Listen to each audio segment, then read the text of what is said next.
आपण पाहत आहात SM मराठी न्यूज।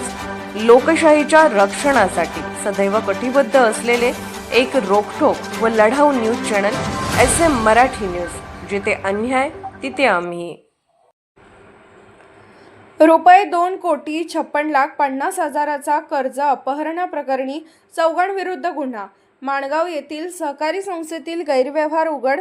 हातकणंगले, माणगाव तालुका हातकणंगले येथील भारतरत्न मागासवर्गीय औद्योगिक सहकारी संस्था मर्यादित या संस्थेच्या नावावर मंजूर झालेल्या शासनाच्या कर्जातील रुपये 2,56,50,000 रुपयांचा अपहार केल्याप्रकरणी 4 जणांविरोधात फसवणूक, विश्वासघात व कट रचल्याचा गुन्हा दाखल करण्यात आला आहे।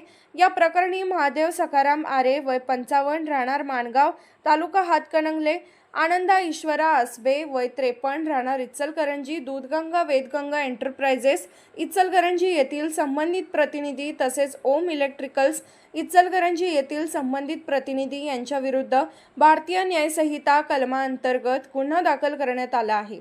पोलिसांनी दिलेल्या माहितीनुसार सन 2012 ते 18 डिसेंबर 2023 या कालावधीत आरोपींनी संगनमत करून माणगाव येथील भारतरत्न मागासवर्गीय औद्योगिक सहकारी संस्था स्थापन केली।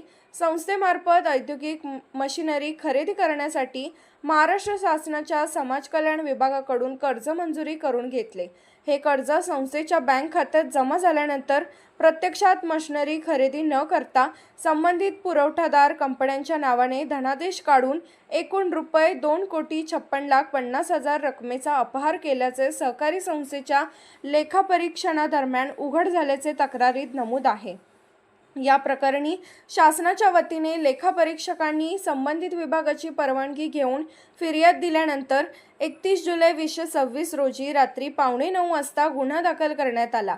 या प्रकरणाचा पुढील तपास हातकणंगलेचे पोलीस निरीक्षक करीत आहेत।